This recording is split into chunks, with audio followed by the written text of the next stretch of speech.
चंपाकोला वासियांना जो न्याय मिळाला तो आम्हाला का नाही असा प्रश्न दिघावासी विचारतायत आणि साहजिक आहे।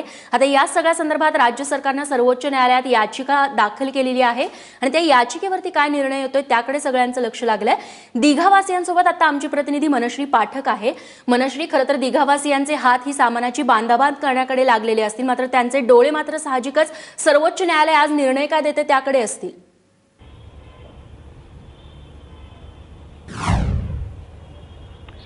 रेश्मा, नवी मुंबईतल्या दिघ्यामध्ये सध्या मी आहे। दिघ्याच्या अशाच एका उद्ध्वस्त उंबरठ्यावर मी उभी आहे, कारण हा जो ढिगारा आपण बघतोय हा केरू प्लाझाचा, जी बिल्डिंग काही महिन्यांपूर्वी पाडली गेली होती आणि कदाचित जर सर्वोच्च न्यायालयाचा निकाल आज दिघाकरांच्या विरुद्ध लागला तर असेच ढिगारे आणखी कोसळणार आहेत।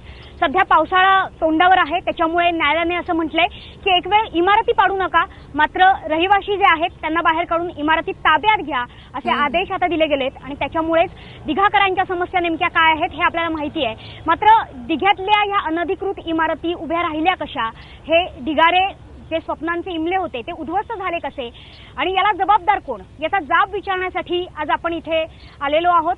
आणि दिघ्यात माझ्यासोबत स्थानिक राजकीय पक्ष आहेत, जे सत्ताधारी आहेत, त्यांचे विरोधकही आहेत आणि त्यांना आज आपण विचारणार आहोत की दिघ्यातली आता इथून पुढची परिस्थिती कशी असणार आहे। माझ्यासोबत ज्यांच्याकडे नवी मुंबई महापालिकेची सत्ता आहे राष्ट्रवादीकडे, त्या राष्ट्रवादीच्या नेत्या विद्या चव्हाण आहेत, त्यांच्यासोबतच अपर्णा गवते आहेत, स्थानिक नगरसेविका।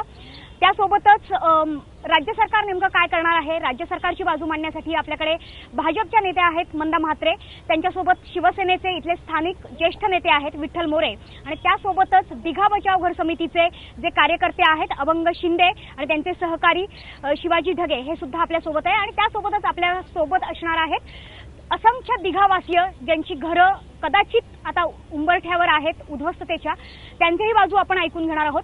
सर्वात प्रथम मंदाताई, मला तुम्हाला विचारावं असं वाटेल की कालपर्यंत वाट बघत होते सगळे दिघावासीय की सर्वोच्च न्यायालयात राज्य सरकार जाणार आणि दिघावासियांवरचं जे छप्पर आहे ते वाचणार, मात्र आता सध्या परिस्थिती काय आहे, राज्य सरकारने काय भूमिका घेतलेली आहे, सर्वोच्च न्यायालयाचा निकाल कधीपर्यंत येणं अपेक्षित आहे? असं आहे की राज्य शासन पूर्ण या दिघावासियांच्या सोबत आहे।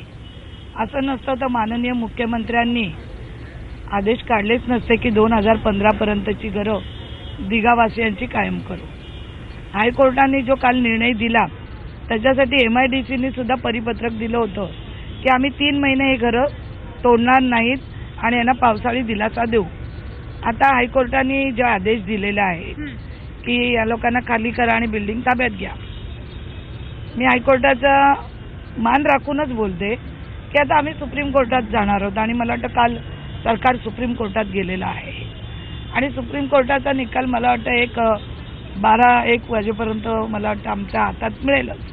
मंदाताई, सुप्रीम कोर्टाचा निकाल आज आपल्याला 12 वाजेपर्यंत जरी मिळणार असला तरी सुद्धा ही जी घोषणा आहे ही साधारणतः शनिवारी झाली होती की मुख्यमंत्र्यांनी आश्वासन दिलं होतं की दिघावासियांची घरं वाचणार, मात्र इथपर्यंत वेळ का आली? राज्य सरकारने जेव्हा केरू प्लाझा बिल्डिंग पडली तेव्हाच पावलं का नाही उचलली गेली? कारण दिघावासियांच्या बाजूने एकंदर जे गोंधळाची परिस्थिती होती की अनधिकृत बिल्डिंग आहेत नाहीत, अनेक मतप्रवाह आहेत, मुख्यमंत्र्यांनी स्वतः पहिल्यापासून लक्ष घातलं, दिघावासी अनेकदा जाऊन भेटले, मात्र तरी सुद्धा अगदी टांगती तलवार शेवटच्या क्षणापर्यंत राज्य सरकारने वाट का पाहिली? असं आहे की आम्ही निवेदन हायकोर्टाला दिलं होतं।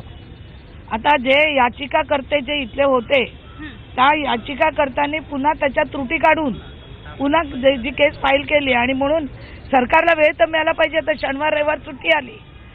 आज सरकार काल हायकोर्टामध्ये त्यांनी MIDCची बाजू मांडली, आज सुप्रीम कोर्टात गेले, सरकारला वेळ मिळाला पाहिजे। सरकार पूर्ण यांच्या पाठीशी आहे।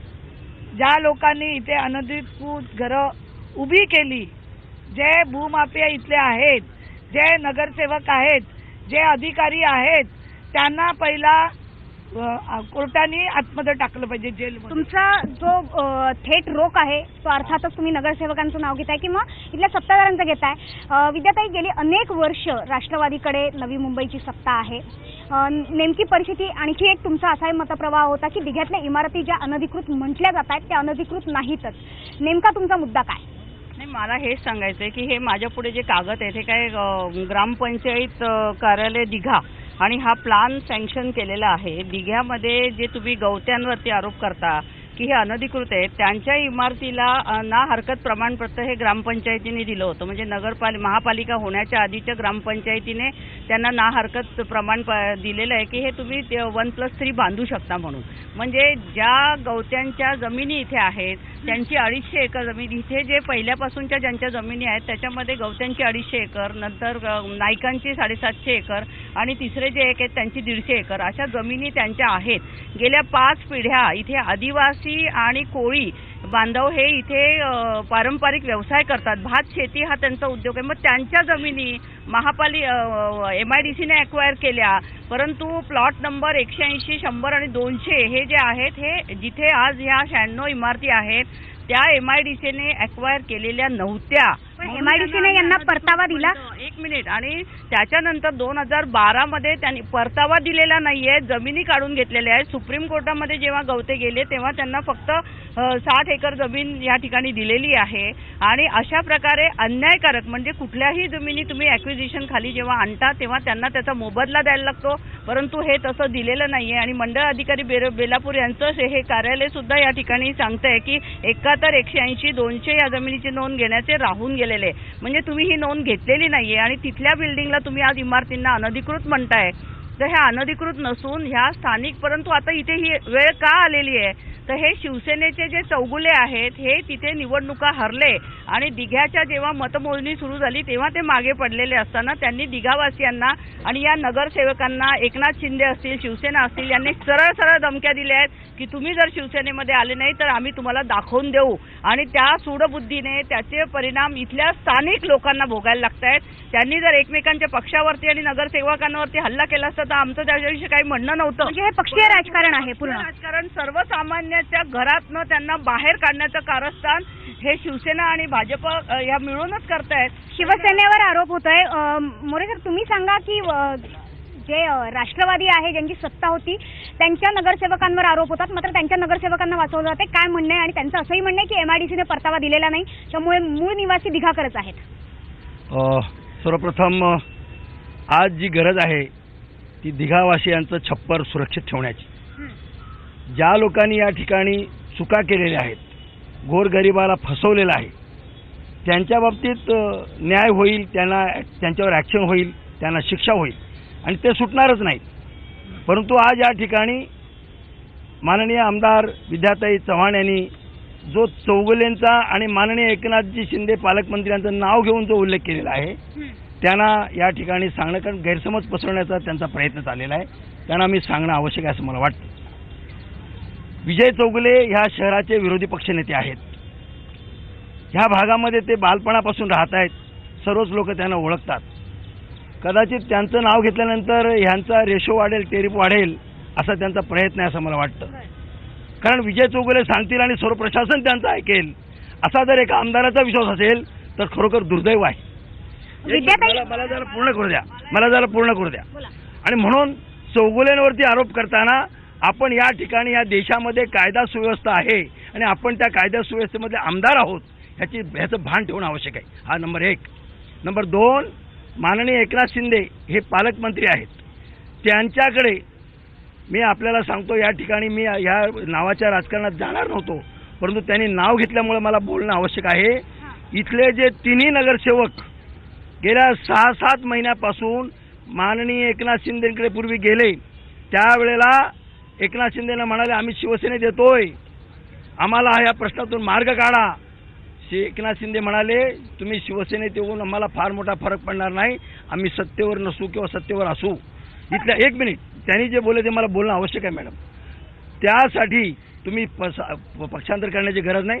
आपण दिघावासियांना न्याय मिळण्यासाठी पहिल्यांदा लढाई देऊ. आणि ते नंतर माननीय मुख्यमंत्र्यांकडे गेले.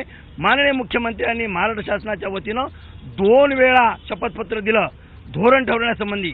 आज आपण जे मगाशी मंदाताईंना विचारलं एवढा वेळ का लागला, शनिवारी निर्णय झाला, मध्ये रविवार सुट्टी आली, काल सोमवार मंगळवार गेला, आज सर्वोच्च न्यायालयामध्ये यावर निर्णय होणार आहे. पण हे जे पक्षीय राजकारण आहे याच्यातनं दिसतंय हे की तुम्ही दोन्ही पक्ष एकमेकांच्या पक्षाच्या नेत्यांची नावं घेता आहात, पण मूळ जो प्रश्न आहे की दिघावासियांना मला विद्याताईंना विचारायचं आहे. विठ्ठल भाऊ जे म्हणाले की तुम्ही आमच्या नेत्यांची नावं घेतायत, डिसेंबरच्या हिवाळी अधिवेशनामध्ये तृप्ती सावंत आणि सदा सरवणकर या 2 आमदारांनी दिघ्याचे तुम्ही कारवाई कधी करणार म्हणून त्यांनी पाठपुरावा केलेला आहे. हे जर मी खोटं बोलत असेल तर सभागृहाचं रेकॉर्डिंग मध्ये ते रेकॉर्डवरती आहे. जरा थांबा विठ्ठल भाऊ, खूप झालं, खूप ऐकून घेतलं आणि या इथल्या स्थानिक ऐकावं लागेल, खोटं ऐकून घेणार नाही. लोक घराबाहेर जात आहेत. इथे राष्ट्रवादी काँग्रेस आणि शिवसेनेचा प्रश्न नाहीये, इथे लोकांच्या घराचा प्रश्न आहे. या लोकांना बेघर करण्यासाठी शिवसेनेने जे कारस्थान केलं ते आज चव्हाट्यावर आलं. परवा एकनाथ शिंदेच्या घराबाहेर जेव्हा आम्ही गेलो तेव्हा तिथे सगळ्या शिवसेनेचे पदाधिकारी, आमदार, खासदार सगळे गोळा झाले होते आणि त्यांनी सांगितलं होतं की आम्ही दिघावासींना कुठल्याही परिस्थितीत घराच्या बाहेर येऊ देणार नाही. तुमचं राजकारण बाजूला ठेवा. लोकांना बेघर करणार असाल तुम्ही तर आम्ही ते खपवून घेणार नाही. आणि तुमच्या भागातल्या या भागातल्या 3 नगरसेवकांवर सुद्धा आरोप होत आहेत. अपर्णाताई, तुम्ही या भागातल्या नगरसेविका आहात. तुमच्यावर थेट आरोप होतोय की तुम्ही शिवसेनेच्या संपर्कात होतात. जेव्हा दिघाकर अडचणीत आले तेव्हा त्यांच्या पाठीशी उभं राहण्याच्या ऐवजी तुम्ही शिवसेनेच्या संपर्कात गेला. एक मिनिट, मी तुम्हाला सांगते की त्यांनी सांगितलेलं आहे हे साफ खोटं आहे. सर्वात महत्त्वाची गोष्ट आहे की या ज्या वेळेला मी सर्वपक्षीय नेत्यांकडे गेलेली, अगदी राज ठाकरे असतील, मुख्यमंत्री अधिवेशनामध्ये जाऊन भेटली, मुंबईला भेटली, मंदाताईंच्या मार्फत भेटली, संदीप नाईक साहेबांच्या मार्फत, म्हणजे जिथे जिथे मला दिघा वाचवणं ज्याच्या मार्फत शक्य होतं ते सगळे दरवाजे मी उंबरठे घासलेले आहेत की जेणेकरून आमचा दिघा वाचावा. आणि इथे मी नगरसेविका म्हणून गेली नाही, एक स्थानिक इथली नागरिक रहिवासी म्हणून गेली, कारण माझं गावच हे आहे. हे जर मी सोडलं तर कुठे जाणार? तुमचा सगळ्यांचा मुद्दा आपण असाच चालू ठेवणार आहोत. चर्चा अशीच चालू राहणार आहे. मात्र एक छोटासा ब्रेक घेणार आहोत. ब्रेक नंतर ह्या पक्षीय राजकारणाच्या व्यतिरिक्त दिघाकरांना काय वाटतंय, दिघा बचाव आंदोलन जे सुरू आहे त्यांच्या कार्यकर्त्यांना काय वाटतंय, दिघाकर खरोखर या पक्षीय राजकारणामुळेच अडचणीत आले का, हे सुद्धा आपण जाणून घेणार आहोत एका ब्रेक नंतर. दिघावासियांच्या सुद्धा प्रतिक्रिया आपल्याला जाणून घ्यायच्या आहेत की ह्या पक्षीय राजकारणाच्या भांडणात नेमकं दिघावासियांचं काय बिघडलेलं आहे, त्यांचं म्हणणं काय. मला तुम्ही सांगा की तुम्ही ही सगळी चर्चा ऐकता आहात. आता काही वेळात निकाल येईल की पांडुरंग आणि कमलाकर बिल्डिंगचं नेमकं काय होणार आणि त्यासोबतच इतर 99 बिल्डिंगचं काय होणार. काय सांगाल तुम्ही की अपेक्षा काय व्यक्त कराल सरकारकडनं ह्या क्षणाला की इतक्या उशिरा सरकार पोहोचलेलं आहे दारात आणि तरी सुद्धा अजून निकाल हातात येत नाहीये. मला एक सगळ्यात महत्त्वाची गोष्ट, काल जर टीव्ही G24 तासवरती जेव्हा आम्ही बघितलं की प्रकाश मेहता साहेब कुर्ल्याला अनधिकृत बांधकामं तोडत असताना प्रकाश मेहता स्वतः जे मंत्री आहेत, गृहमंत्री, ते स्वतः जाऊन त्यांनी सांगितलं की ही अनधिकृत बांधकामं पावसाळ्यात हटवायची नाही. पण जवळजवळ वर्षभर आम्ही प्रकाश मेहता साहेब असतील, आमदार असतील, खासदार असतील, मुख्यमंत्री असतील, त्यांच्या जाऊन आम्ही पाया पडतो की आम्हाला वाचवा, पण आम्हाला वाचवण्यासाठी कोणी नाही येता.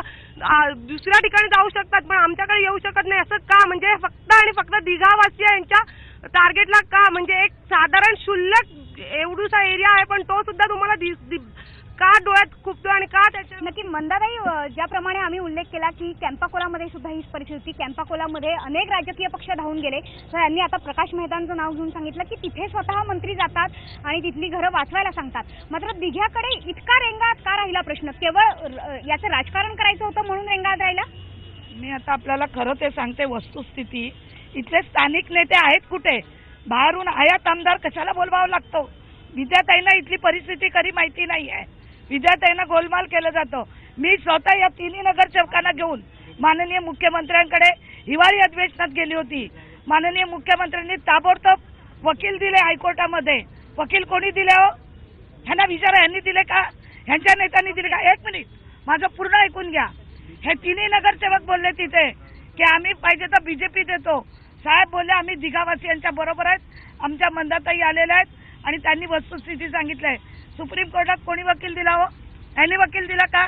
आज इथल्या लोकांना, एक मिनिट, या लोकांना इथे वेगळ्या पद्धतीने भडकवलं जातं, फसवलं जातं आणि इथं शिवसेना, बीजेपी, शिवसेना आणि बीजेपी त्यांच्या मागे उभी राहिली.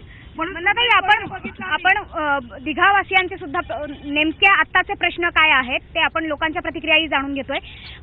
दिघा बचाव संघर्ष समितीचं तुम्ही काम करता आहात. आता दिघावासीय जर उघड्यावर पडले तर काय करणार आहात? तुमची कुठली संघटना तुम्ही बांधलेली आहे का? काय उपाय योजणार आहात? मी सर्वप्रथम दिघा अनधिकृत म्हणून जे आजपर्यंत चाललेलं आहे याबद्दल मी सर्वप्रथम तुम्हाला सांगतो की ही दिघ्याची 1965ची टॅक्स पावती आहे. ही तर खोटी बोलू शकत नाहीये. 1965ची टॅक्स पावती आहे. यानंतर 7/12चा गुरुचरण हा उतार आहे. यानंतर 7/12चा 2012चा पण उतार आहे. यानंतर तुम्हाला सांगतो सरपंचाने 1974ला तहसीलदारकडे दिघा हा गावठाण करण्यासाठी केलेला हा अर्ज आहे. यानंतर म्हणजे तुमचं थोडक्यात म्हणणं हेच आहे की आमच्याकडे एवढे कागदपत्र असताना हा दिघा अनधिकृत का?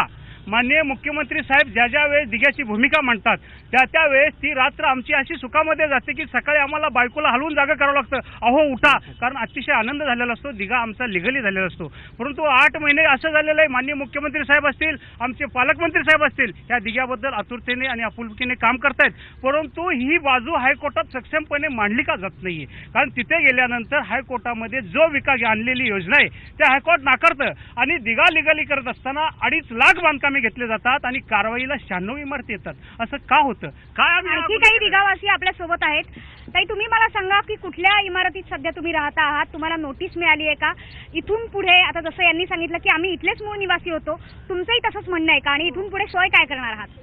आता सरकार काय भूमिका घेते ते आम्हाला माहित नाही, पण आम्ही इथले मूळ आणि आम्ही रहिवासी आदिवासी लोक आहोत इथे. म्हणजे आम्ही काय कुठून आलेलो नाही आणि आमची जी चाळ होती त्याच्यावरच आम्ही 4 मजली इमारत बांधली का आम्ही कुठं अनधिकृत मध्ये गेलेलो नाही. स्वतः आणखी काहींचं म्हणणं आपण जाणून घेऊ. ताई, तुम्ही पांडुरंग इमारतीत राहता, आज तुमचं भवितव्य ठरणार आहे, काही वेळातच ठरेल. तुम्ही सामानाची आवरावर करायला सुरुवात कदाचित केली असेल, पुढची उपाययोजना तुमची काय आहे? मी फक्त एवढंच सांगू इच्छिते की इथं जे काही राजकारण खेळलं जाते, अजूनही राजकारण खेळतंय, तर आम्ही आत्ता राजकारणाचा विचार न करता फक्त तुम्ही गरिबांच्या पाठीशी उभं राहा, एवढंच मी सांगू इच्छिते. आणि आज आमचं मरण आले, तुम्ही याच्यावरती राजकारण खेळू नका. गरिबांच्या जीवाशी तुम्ही अजूनही खेळताय, हे खेळ न खेळता आमच्या पाठीशी उभे राहा. आम्हाला तर तुमच्या सपोर्टची गरज आहे. ताई, तुम्ही सांगा की खरंच राजकीय पक्ष एकमेकांशी भांडण्यात वेळ घालवत आहेत, दिघावासियांच्या पाठीशी उभे राहत नाहीये. तुमचा व्यवसाय काय आणि पुढची आता जर घर खाली करावं लागलं तर काय करणार आहात? मिस्टर ड्रायव्हर आहेत, राष्ट्रवादी काँग्रेस कोणी भांडू नये आणि सपोर्ट द्यावा. दिघा रहिवाशांना हीच कळकळीची विनंती आहे की सर्व लोकांनी एकत्र येऊन सगळ्यांना सपोर्ट द्यावा. ताई, तुमचं म्हणणं सांगा. माझी एकच म्हणणं आहे की सगळे जे कोण सगळे ह्याचे काँग्रेस असो की शिवसेना असो की भाजप असो किंवा असो, सगळ्यांनी एकत्र येऊन दिघावासियांना पाठिंबा द्यावा आणि त्यांची घरं वाच. आता तुम्ही सांगा काय करणार आहात? आता राजकीय पक्ष तर उभे राहत नाहीयेत पाठीशी, असं एकंदर चित्र आहे. सगळ्यांचं अपेक्षा मात्र तीच आहे की पाठीशी उभं राहावं. तुम्ही काय करणार? मी एक नम्र विनंती करतो, 25,000 दिघावासियांच्या वतीनं नम्रतेची विनंती करतो, सर्व पक्षीय नेत्यांना नम्रतेची विनंती करतो की आपणा सर्वांच्यावर, ह्या दिघ्यातल्या लोकांच्या सर्वांच्यावर मतांच्या स्वरूपात कर्ज आहे आणि ते कर्ज फेडण्याची ही वेळ आहे. आणि ही गरिबांना जर तुम्ही हे कर्ज फेडून गरिबांचे पुण्य घेतलं तर निश्चितपणे तुम्हाला ह्या सर्वांचा दुवा लागेल. गरिबांचा इतरत्र कॅम्पाकोलामध्ये वेगळा न्याय होतो, उल्हासनगरला वेगळा न्याय होतो आणि दिघ्यात पण आता जी एकंदर चर्चा सुरू आहे त्याच्यातनं हे लक्षात आलं की तुम्हाला फसवलं जातंय. जसं तुम्ही म्हटलात की तुम्हाला फसवलं जातंय, इथले जे स्थानिक नेते आहेत ते तुम्हाला फसवतायत, त्यांच्यावर तुमचं काय म्हणणं आहे? नाही, आमच्या नेत्यांवरती आमचं काहीच म्हणणं नाही, कारण शिवसेना असो, बीजेपी असो, राष्ट्रवादी असो, कोण आमच्या मागे जो उभा राहील ते आम्ही त्यांचे. पण आम्हाला फक्त आमची घरं वाचण्याशी मतलब आहे, आम्हाला दुसऱ्या कशाशी मतलब नाहीये. नक्की. आजी, तुम्ही सांगा काय, कुठल्या इमारतीत राहताय, कोणता व्यवसाय करताय आणि आता इथून पुढे पाऊस तोंडावर आहे, पावसाचे थोडे थोडे थेंब आपल्याही अंगावर पडतायत, अशा परिस्थितीत कुठे जाणार आहात? कुठं जायचं सांगा, तुम्ही सांगा कुठे जायचं? हा, एक लोकांची कर्ज काढून घरा घेतलेल्या मी. अरे मी का म्हणजे सगळेजण एकत्र या, दिघा थोडी वाचवा आमची. ताई, तुम्ही कुठे राहता, काय करता, काय करणार? आता आम्ही काय करणार, एवढ्या पावसामध्ये आम्ही कुठे जाणार घर घेऊन? तुम्हाला तुमच्या मुलांच्या शिक्षणाची सोय वगैरे, आणि आता तुम्हाला खरंच वाटतंय की एवढे सगळे तुमच्या पक्ष खरं तर दाराशी येतात, आश्वासनं देतात, तरी तुम्ही फसवले जाताय? असं काय नाही, मी कोणालाच काय दोष देत नाही, पण सगळ्यांनी येऊन आमची घरं वाचवा एवढंच म्हणणं आहे. दिघाकरांच्या डोळ्यातले अश्रू आपण बघतोय आणि अगदी काही वेळ राहील, कदाचित सर्वोच्च न्यायालयाचा निकाल आला तर हे छप्पर कायमस्वरूपी वाचू शकेल. मात्र तरी सुद्धा दिघाकर अनुत्तरितच आहेत, कारण अशा प्रकारची आश्वासनं दिघाकरांना खूपदा मिळालेली आहेत. आपण बघतोय की दिघावासीय अक्षरशः रस्त्यावर आलेले आहेत. पाऊस कोसळायला सुरुवात झाली आणि अशा पावसात आता दिघाकर जाणार कुठे? आता जे सध्या आपण चर्चा करतो आहोत त्यातही पाऊस सुरू झाल्याने इथे आता राजकीय पक्षांची चलबिचल त्यांच्या नेत्यांची सुरू झाली. मात्र या सगळ्या पावसात दिघावासीय जाणार कुठे असा प्रश्न आहे. सध्या पाऊस सुरू आहे आणि आता दिघावासियांची पुढची मार्गक्रमणा काय असेल हे सुद्धा आपण जाणून घेणार आहोत एका छोट्याशा ब्रेकनंतर. दिघ्यामध्ये सध्या आपण आहोत आणि दिघ्यामध्ये आता लाईव्ह सुरू असताना आपल्याला पावसाची सर इथे अनुभवायला मिळाली. खरं तर पावसाची सर ही अनेकांना आनंद देऊन जाणारी आहे, मात्र दिघाकरांसाठी ही खूप मोठी समस्या होऊन बसणार. कारण आता लाईव्ह मध्ये असताना आम्ही सुद्धा आडोसा शोधण्याचा प्रयत्न केला, मात्र आता ज्यांच्या डोक्यावरच छप्पर जाणार आहे त्यांनी आडोसा शोधायचा कुठे हा प्रश्न त्यांचा आहे. त्यांचाच प्रश्न घेऊन जे आता दिघाकरांनी मुद्दे मांडले होते ब्रेकपूर्वी तेच मुद्दे घेऊन आता मी राजकीय पक्षांकडे जाणार आहे. विद्याताई, तुमच्याकडे पुन्हा यावंसं वाटतंय. जी परिस्थिती आता आपण अनुभवतो आहोत की एखादी सर आली की आपण लगेच आडोसा शोधतो, मात्र आता ज्यांच्या डोक्यावरचं छप्पर जाणार आहे त्यांच्यासाठी काय? कुठेतरी ही पक्षीय भांडणं विसरून सगळ्यांनी एकत्र येऊन दिघावासियांसाठी खरोखर काही होऊ शकणार आहे शेवटच्या क्षणाला. निश्चितच हे हरीश नंदू पाटील आहेत, ज्यांच्या वडील सरपंच होते आणि ज्यांनी हे गावठाण व्हावं म्हणून शासनाकडे पाठपुरावा केला होता. आणि आता मंदाताईंनी जो मुद्दा मांडला तर मंदाताईंना मला सांगायचं की तुम्ही इथले आमदार आहात, स्थानिक आमदार कुठे, स्थानिक आमदारांनी किती वकील दिले ते सगळी यादी आहे माझ्या. कुंभकोणे, गोडबोले, सुप्रीम कोर्टात उपाध्याय हे सगळे संदीप नाईकांनी वकील दिलेले आहेत. त्याचप्रमाणे इथे केरू प्लाझा, पार्वती अपार्टमेंट, तबेला, आसरा आश्रम जिथे मुलं होते, इंगळे अपार्टमेंट, हे अशा 6 इमारती खाली केलेल्या आहेत. अंबिकाला सुद्धा खाली केलेलं आहे. मग प्रकाश मेहता सांगतात की आमच्याकडे 50,000 अधिकारी सांगतात आणि प्रकाश मेहता सांगतात 1 लाख घरं आहेत. मग ह्यांना तातडीने, म्हणजे हायकोर्टाचे आदेश तुम्ही म्हणताय, सुप्रीम कोर्टात तातडीने, तर यांना तातडीने म्हणजे ह्या घरातून उचलून त्या घरात त्यांना टाका ना. रस्त्यावरती लोक पावसाळ्यात कसे राहणार आहे? पावसात घरं तोडू नये, झोपड्या तोडू नये म्हणून परिपत्रक आहे. यांना पर्यायी व्यवस्था शासन देणार आहे का? अजून का दिली गेली? नाही, असं आहे ताई की प्रत्येक कायद्याचं जे बंधन असतं त्या कायद्यात राहून विद्याताईंनी मागणी केली, चांगली मागणी, रास्त मागणी, आणि आमची पण सर्वांची हीच मागणी की यांना छप्पर मिळालं पाहिजे. आज एक पावसाची सर आली तर आपण आडोसा धुंडतो. परवाच्याच दिवशी राष्ट्रवादी काँग्रेसचे नेते पवार साहेब त्यांनी सुद्धा ही गोष्ट त्यांना सुद्धा कळली की या गोष्टी दिघावासियांचं किती प्राधान्य आहे आणि किती दिलं पाहिजे. तर देशाच्या सर्वोच्च नेत्याला जर ह्यांची कळकळ वाटते तर इथल्या नेत्यांनी आतापर्यंत काय यांची दखल घेतली नाही. आपण नेत्यांवर आरोप करतो आहोत, मात्र एक मुद्दा मला इथे मांडावासा वाटेल की नेत्यांसोबतच जे इथले प्रशासकीय अधिकारी आहेत त्यांच्यावर सुद्धा कारवाई होणार का? कारण MIDCचे अधिकारी असतील, सिडकोचे असतील, अगदी हाकेच्या अंतरावर वॉर्ड ऑफिस सुद्धा इथे आहे जिथे या सगळ्या इमारती उभ्या राहिल्या. त्यांचं काय झालं? शिवसेनेचे नेते तुम्ही आहात मोरे सर, मला सांगा की बाकीचे जेव्हा ह्या सगळ्या इमारती उभे राहत होते तेव्हा हे प्राधिकरणाचे अधिकारी गेले कुठे होते? कारण सगळ्या दिघावासियांचा हाच सवाल आहे की जर अनधिकृत असतील इमारती तर अनधिकृत हा शिक्का लागण्यापूर्वी या इमारती उभ्याच राहू नये यासाठी प्रयत्न का केले नाहीत? माझं आपल्याला तेच म्हणणं आहे. आपण अतिशय योग्य मुद्दा काढलात. ह्या कायदेशीर गोष्टीकडे येऊच, परंतु आज जी गरज आहे ती दिघावासियांचं छप्पर सांभाळण्याची. या आपत्तीला आज लोक राजकीय या ठिकाणी भांडणं करण्याचा प्रयत्न करतायत, राजकीय आपत्ती म्हणत असतील, पण मी किंवा आमची शिवसेना, भाजप ह्या राजकीय आपत्तीशी सहमत नाही.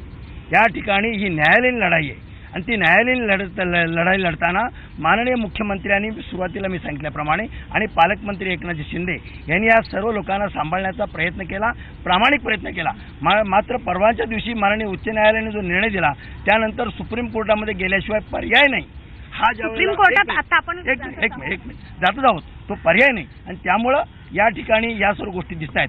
आता जर विद्याताई, माननीय संदीप नाईक इथले विद्यमान आमदार त्यांचे जे वकील दिले त्याची लिस्ट वाचून दाखवत आहेत.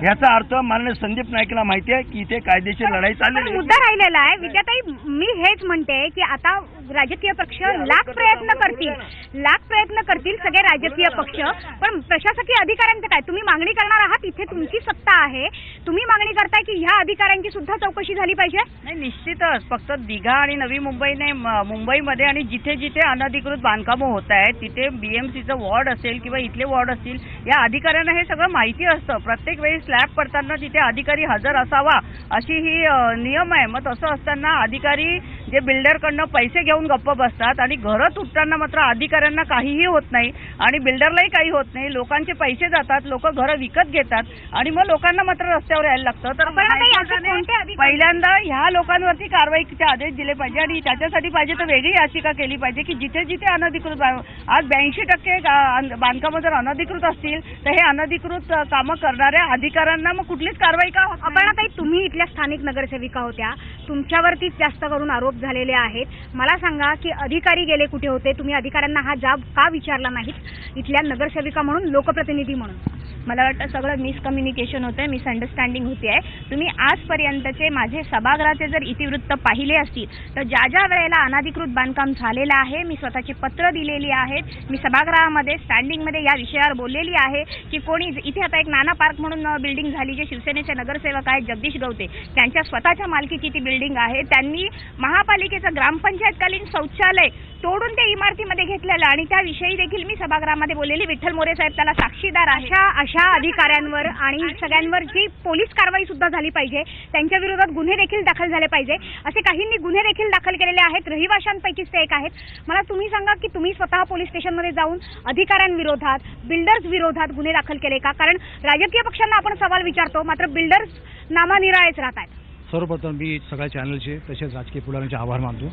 त्यांनी आत्ता शेवटी प्रयत्न चालू केलेत। आमच्या 2 इमारती उद्ध्वस्त झाल्यात। आता ते मॅडम म्हणाल्या 1 लाख घरं आहेत त्यांना पर्यायी जागा देण्यासाठी। मग आम्हाला आजपर्यंत का देत नाहीत? आम्ही आता बेघर झालेलो दर भटकतोय आम्ही।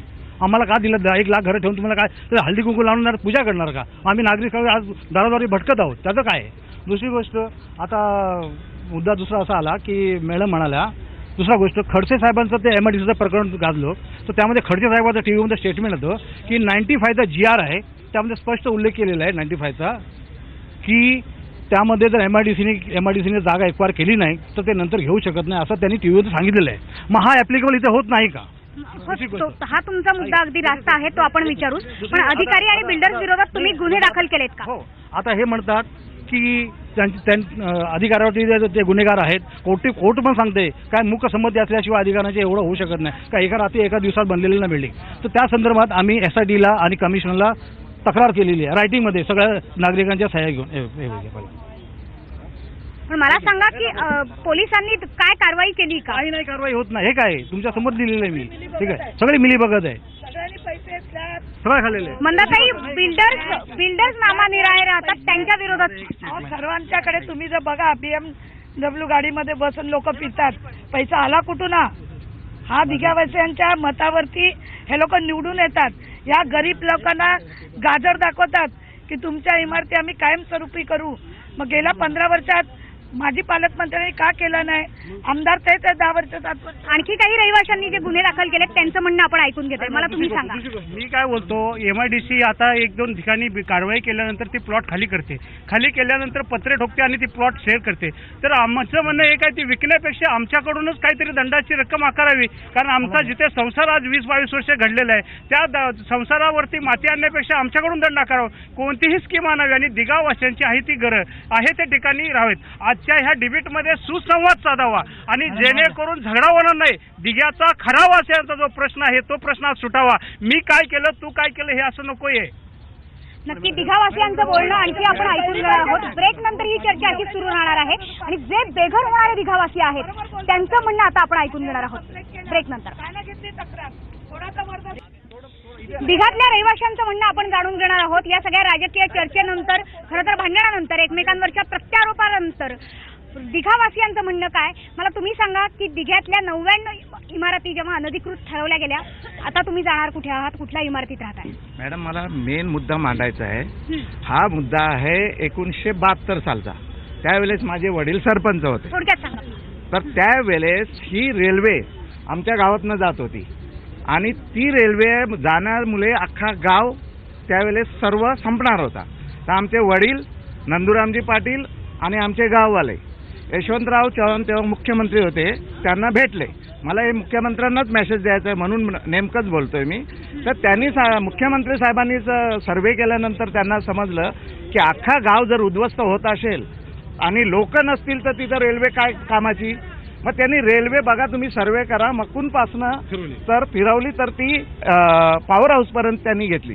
मग दिघा वाचवण्यासाठी त्यावेळेस 100 घरं असताना जर दिघा वाचवण्यासाठी रेल्वे, तुमचा मुद्दा लक्षात आला की इथे लोकांसाठी जे सोयी सुविधा तयार केल्या, मला तुम्ही सांगा की अनेक इमारती तोडल्या जाणार आहेत। तुमच्यासारखे अनेक जण उन्हातान्हात उभे राहतात, पावसात उभे राहतात, थंडी वारा झेलतात। आता इथून पुढे तुमच्या मुलांच्या भविष्यासाठी तुम्ही काय विचार करणार आहात? काय मागणी करताय सरकारकडे?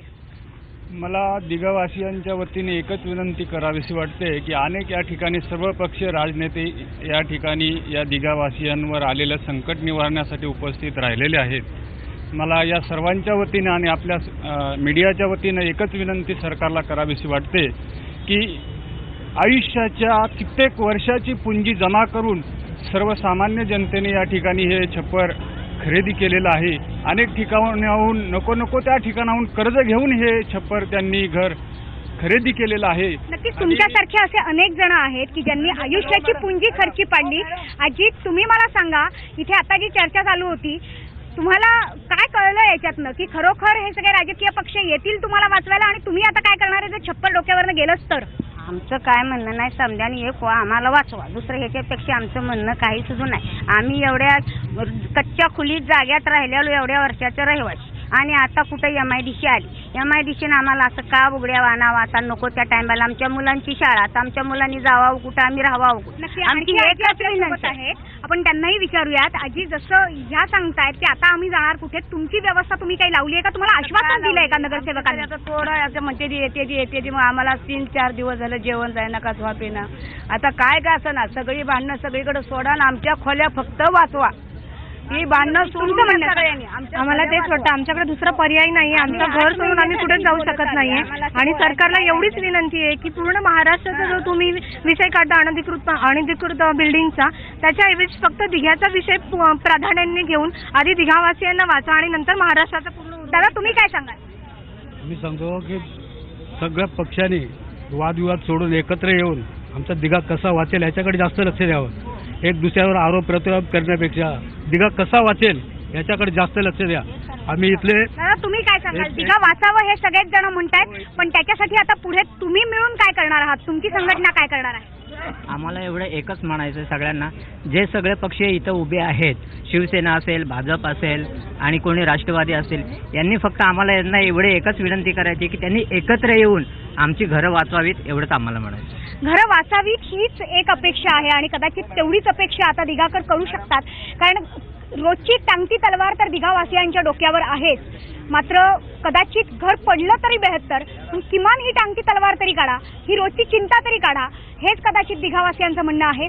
पावसाळा तोंडावर आहे, मुलांच्या शाळांचे प्रवेश बाकी आहेत आणि अशा परिस्थितीत जर बिल्डिंग्स पडल्याच, शासनाची कारवाई झालीच तर नेमकं जायचं कुठे?